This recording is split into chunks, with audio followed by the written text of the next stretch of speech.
knowing Michael Jackson and when he was a kid, and how much Michael looked up to him and borrowed his records. And I wasn't paying attention to Sammy on the stage. I was playing with the cherry and the soda, you know? And so all of a sudden I heard the band play a song I'd never heard before. And I'm like looking up in the air, it sounded kind of strange. And then when I heard Sammy say, "Yo, bud, it's mine. I'm gonna take it right now." I'm like, that song sounded vaguely familiar. And then all of a sudden, you got Sammy grab his crotch on stage, like, "I'm bad, I'm bad." It's on YouTube, look it up, trust me, Sammy's bad. So I was like, one of my favorite idols sing my other favorite idol song. And so the show ended, and I just couldn't believe it. And we went backstage to the green room. And my mother always had a way of surprising me. So she'd open up the door to the green room, and who was sitting right by the door? Michael Jackson. And I was like, and so I was shy, so I kind of lifted up my hand like, "Hi." And he lifted up the glove with the hand with the glove. He was like, "Hi." That's my Michael Jackson story.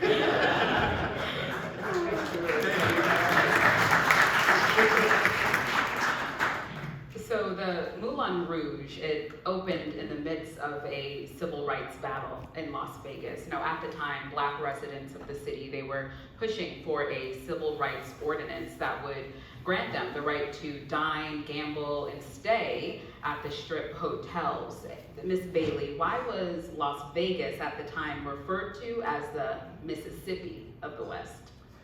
Oh, that's a long story. It was very hostile when we first came out. You know, we couldn't go out on the Strip. We couldn't, you know, we couldn't go out in some of the restaurants. Like, we couldn't go to the dress shops. So remember, I'm from Brooklyn, New York. So to come out here, it was just a culture shock to me. To see, it was really very, very bad. But there were some people here that was kind. They knew that all of this was just way behind time, and that. You know, that they just couldn't grow under a situation like this, because we all have to be together, to, you know, for a town to be successful.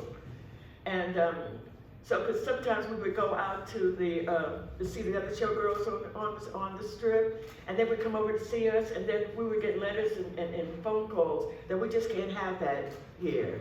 So I really think that's how we got the name of the Mississippi of the West, because it was very embarrassing to me. But we did have a way of walking that they knew we were from the Rouge. And walking, you know, and you know, the way we were dressed and stuff like that. And so sometimes, you know, we would go in and get our sandwiches, make us go outside with our sandwiches. But at least we could go in and get, you know, and it was really bad.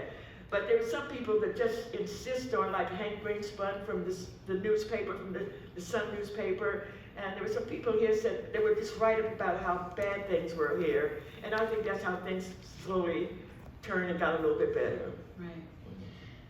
Manny, how did Sammy Davis Jr.'s, how did he contribute to the civil rights movement here in Las Vegas? Can you talk about that a little bit? Yes, I can. Because he suffered the same injustices as every other black person did in Las Vegas. Right. And a lot of people didn't understand why he still fought so much to be in the other casinos here. And the thing is, he wanted everybody to be all-inclusive. Just like how the Moulin Rouge was integrated, he wanted that for the other casinos. And so, you know, it broke his heart to always have to not be able to mingle with the crowd afterwards, or at least walk the room. I mean, you just perform in front of all these people, but you now get a chance to say how you know, hi, how are you doing, or, you know, hear the accolades that you should get, because, you know, they call him on the stage for encore after encore. But then he got ushered out the kitchen like he was nobody. And it's cool that the Harrison House was there. It's cool that the Moulin Rouge was there. So he could feel like family. And all the other entertainers that came after him could feel like family, even though he wasn't there. So his contribution was to keep up the fight everywhere, all across the country, and that's what he was trying to do. Just to be an example, you know, that you can do this. Like his book, Yes, I Can, is just his plight to sit there and make it so we all can sit in the same room together like we all are today. So I really appreciate everything he did so far. Right. And Ms. Duncan, as we were just talking about the Harrison House, and we heard about it a little bit in the video as well, can you talk to us about the Harrison House and how you got involved with the property as well? What number is that? So I got involved with the Harrison House when I was sitting on the City of Las Vegas Arts Commission, actually, and a group came and wanted us to approve the banners that would go on this Pioneer Trail. So later on, when it became available for sale, I was with the Las Vegas, I think we were the Black Historical Society at that time. So we decided to acquire the property and restore it so that it would be a reminder of segregation and talk about our history, because we were not able to help bring back the Moulin Rouge. So we thought we would pick another property and work on it and see if we could help with some history, just to preserve our history. So that's how I basically got involved in the first place. And so where do things stand now at the Harrison House? Right now, thanks to the Nevada State Commission on Cultural Affairs and the City of Las Vegas, we've been able to completely change out all the sewer lines, the water lines, the electric lines. We put a new roof on the house, and now we were just approached by a major resort, and they would help us out with the garden. So I believe our next step is to build a peace garden to connect with the healing garden. And we wanted to do a veterans walk, because it was some U.S. military veterans actually who approached us, Stanton Wilkerson and Chris Worth, and they knew that Sammy Davis was a veteran, Joe Lewis was a veteran, I think Harry Belafonte. These were all U.S. military veterans who were in the entertainment industry, and they had stayed at Harrison House. So we wanted to talk about their accomplishments and what they endured, and do some type of tribute to them for their situation in America. And we thought we would start with the Harrison House on this Walk of Fame as a way not only to develop Harrison House, but to begin to bring about development in the entire West Side. Right.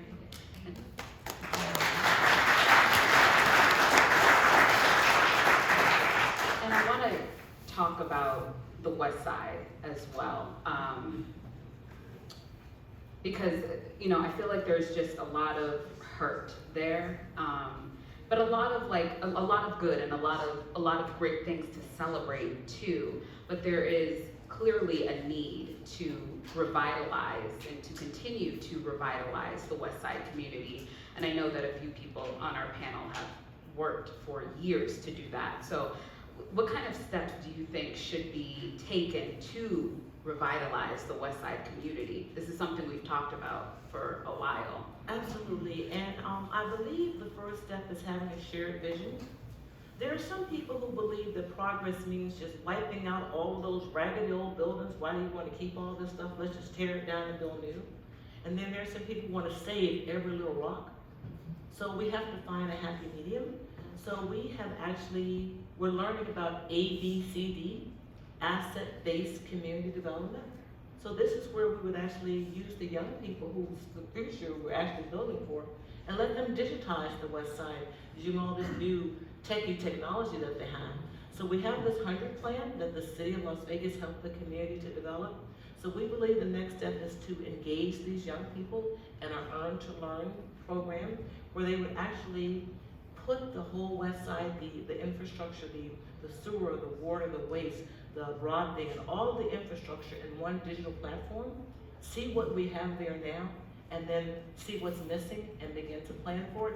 This way we can have the right feasibility, so the developers can now come in more easily. Right now it's really difficult for a developer to come into the West Side because they don't know, it's so sensitive, they say. So we can actually put on the table and say to developers, this is what we want, and then we can do an inside-out development instead of so much outside-in. Right. Now, as you heard, the Moulin Rouge closed its doors within 6 months. Miss Bailey, what was your reaction to that when you heard that the hotel was closing where you worked? We were really in shock. I mean, we came to work the next day and the padlocks were on the door. That's how we found out that the place was closed. But I think that we were taking so much, because we did 3 shows a day, I mean, it's at 8 o'clock, at 12 o'clock, and a 2:30 show. So that means at the 2:30 show, we emptied out the strip, because they all came over to catch our show on the west side. And I just think if that had kept on going, I don't know how it would have been built up so much, because they were getting ready to open up the Mardi Gras, which was going to be a mall there, and so much things were getting ready to, building more buildings, and it was an exciting time. But I think that, I don't know whether we had any mafia here or anything like that. We hear rumors, But I think they did a lot to close us up, I really do. That's in my heart, I feel that way, Because how can you close up with standing room outside, all the way around the building, every single day? And then when they start leaving the strip and coming over, I think that's what really kind of killed it. And if that had stayed open, because so many, every month, I heard that somebody from Australia just bought the site. So I'm hoping that they'll put on something there, and for more development, like Katherine was saying, would come over there and move in and build and bring their businesses over there. Because we're so close to everything on the west side. 5 minutes you can get anywhere on town, to Fremont Street, to the Strip. All the freeways come there, and I think all of that would come back if somebody would just have the faith to bring all their businesses over there and buy homes and move over there, because it's a lovely community. And I remember it was zoned for horses. Everybody was riding their little horses around, and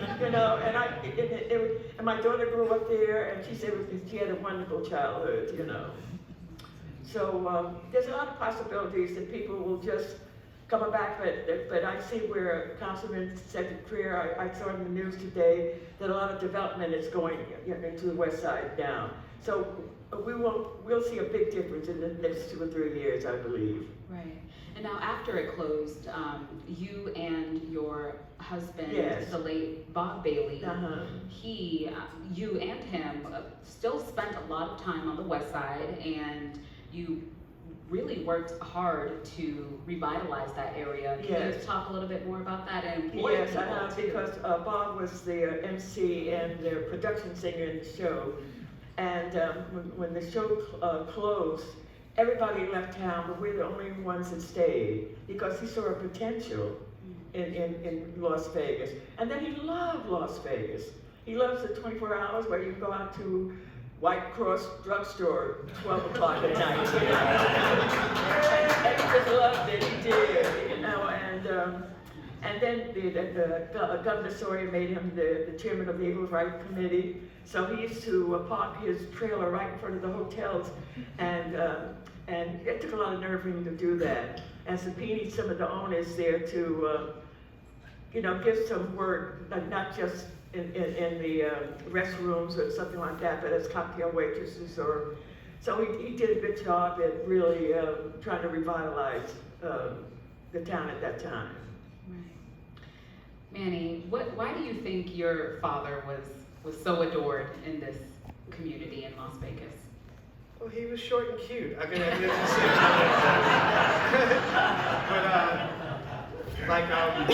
but sorry about that. I am too. But I don't know, I would say he loved to entertain since he was a kid. He started show business at the age of 3, and that's all he knew. He never was classically trained in singing, dancing, playing instruments, doing comedy. All he did was stay backstage and watch his father and his uncle perform, and his mother used to also be a vaudevillian. But I think he represented a lot of dreams coming true. Because the vaudeville era, when that went away, a lot of the artists fell off. Because you have to have something more, Instead of just dancing and hoofing, can you sing? Can you act? Can you progress? Can you do more? And so my father was always in search of learning more, learning more, learning more. And there were a lot of people that, he used to let open up for him. Be the opening act, because he liked to foster education. That's what my mother and father always did. And so everybody loved him so much because he had the gumption to fight for what other people didn't fight for. He represented something that normally you wouldn't see outside of, I don't know, your own neighborhood. You know, like he was the only black member of the Rat Pack. And it's messed up nowadays. A lot of people don't even know his name. They can tell you who Frank and Dean are, and no disrespect to them. But still, his legacy needs to be preserved. But they love him so much because he was just so multi-talented, and he can read a room. Just as like I'm trying to read this room right now. Why are you so serious all of a sudden? But yeah, he just knew how to entertain it. And even though you might not get laughs or you might get some boos, he still entertained. He didn't care if it was one person or 1,000 people in the room. And I think just his overall work ethic is what drew people to him. That's why they didn't want him to leave the stage ever. Do you sing or dance Okay, at all? you know how they say you sound good in the shower? I need like 5 going on at the same time. So no. But when I was younger, I did do a little singing, a little dancing. Which song from your father's repertoire is your favorite? Okay, now this one is kind of self-serving, but it's Going to Build a Mountain. Would you like to hear the lyrics? Yeah. I'm not going to sing it. It's going to build a mountain from a little hill. Going to build me a mountain, at least I hope I will. Going to build a mountain, going to build it high. I don't know how I'm going to do it. I only know I'm going to try. Going to build me a daydream from a little hope. Going to push that daydream up the mountain slope. Going to build a daydream, going to see it through. Going to build a mountain and a daydream, going to make them both come true.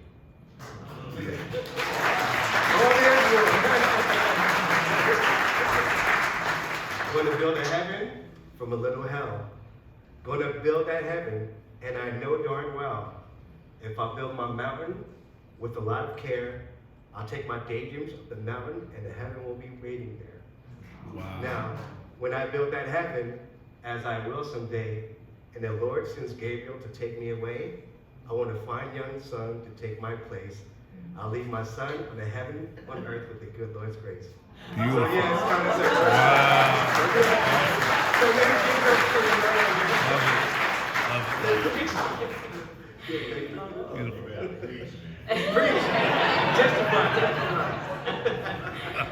Miss Duncan, can you explain what happened after the Moulin Rouge closed? You know, if you hear about it in the news, there's fires and there's these new developers that are coming in and, you know, trying to revitalize it and bring it back to life. Where do things stand now with the hotel? Well, there's still a lawsuit underway, and it seems that the Moulin Rouge has been battled with lawsuits since the very beginning. But to Anna, you thought it suddenly closed because you came to work and it was locked. But there were some people who knew it was going to close. Oh. And so they talk about how they had to carefully sneak the money out because they knew the doors were going to be closed. And the other establishments who wanted to close, they told the vendors that if they sold to the Moulin Rouge, they wouldn't buy from them. So there was, immediately they started those activities. But right now, today, it's still in a lawsuit, which needs to be settled. The person who bought it, there's another set of developers who believe they should have had the right to buy it. We even as a community came together to attempt to purchase it ourselves, and we got $1 million check bounced to us. I won't even tell you about that one. When somebody bounces $1 million check to you, that's a pretty good history, right? So until that lawsuit is settled, it's probably not a good idea to really discuss what's going on with it, but we would like to see the community be involved in what goes on in the development, no matter who finally gets the right to do it. Because we believe that there needs to be a family and a place where the entire family can go, like where grandma can go with grandchildren. That's one of the challenges that we're missing in the West Side is recreation for the entire family. We need training beyond just service training. So to have maybe a show business school and athletics, we don't have a stadium in our neighborhood either. And that's one of the piece of property that's ideal for another major resort, and we're hoping that that's what happens. Yeah. Ms. Bailey, what would you like to see in place of the site right now? Oh, that's a good question. I like to see something go in there that'll open up right away, right soon. You know? Because it just tears my heart out to see the pictures, because I haven't seen the Moulin Rouge. I haven't been around that area for a while. And to see it, you know, in that shape, it looks so bad. I would like to see, naturally, I would like to see a club to open up again, because I'd like to see, it would bring more industry over to that area. And, but there's so many things that, you know, the location is perfect. So no matter what you put on there, I think it'll work. And then anything that'll do to lift that side of town up there, because there's nothing over there. I know it's a historical west side, but when I go over there, I still don't see anything. But I think it's all in the work. We just have to stay here and see what will be done. But no matter what they'll put on there, I think it'll be successful. Because I think right across the street, there's a lot of industry, there's a lot of businesses. So I just hope something just happens soon. But I don't know. What kind of aspirations do you have for the future of the Harrison House? Well, we're so excited that right now it's been a bridge for Eastern Western medicine. We have a free Eastern medicine, Oriental medicine clinic every first Friday, so we can start to bridge the relations between the African American and the Asian community. We're open for tours every day for people to come in and learn about the history and to talk about the future, because I don't believe that the Moulin Rouge could actually be as successful in a vacuum. We need to look at an entire community development and take a really holistic approach to developing the West Side. One of the major barriers is actually transportation, because we've got the big I-15, I-95 freeway that really just blocks it off from the downtown. And I walked from here last week, and it was a 20-minute walk, and I did it in heels. So I think that if we can remove some of the physical barriers and make it easier for the tourists who are on Fremont Street to get to Jackson Street, I think that'll be a good start. So we really have to look at our infrastructure, especially transportation and broadband, so that we can communicate and we can see a big difference in how the entire West Side gets developed. Right. Manny, did your father ever talk about the Moulin Rouge at all? What did you hear about the hotel? Actually, not much. I came in at a later time, and I wasn't around during that time. But what I do know about the Harrison House and Moulin Rouge, it was referenced, but not by name, but when my father complained about not being able to, you know, hang around the Las Vegas hotels, when he said we had to go downtown, this is where he was talking about, you know, and that's where, you know, he felt safe, but what he wanted to do was open it up for everybody. You know, that was already integrated, you know, that area, but he wanted everybody to enjoy all of the shows. He wanted to enjoy the audience, and so that's what, it was just there for him, and it was very much a convenience, because where he stayed in his car again in Samora, when his, you know, star was rising higher, it was just a smack in the face, I felt. Yeah. And he felt it. Before we turn it over to the audience for some questions, I want to give all the three of you a chance to say some final thoughts about the Moulin Rouge, if you have any. First of all, I want to thank you so much for having the heart and the willingness to put on such a panel. I know it took a lot of nerves for you to bring the mob to the West Side. Thank you so much. Thank you. Any other thoughts? For me, as a person that's trying to preserve a legacy, I think that what everybody here is doing is important, audience included, in preserving a history that should never be lost.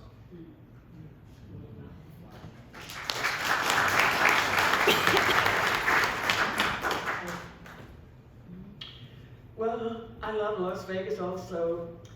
I have so many memories with your dad because he would come by my house all the time because I always had a pot on the stove, you know. And sometimes he would call me, and Kim knows all about it, you know. And I used to make sweet potato pies, and Kim used to take them to Sammy, you know, Really?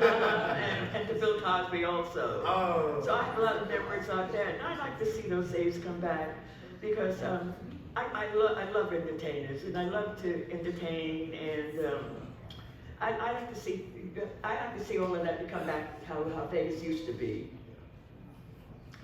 Thank you.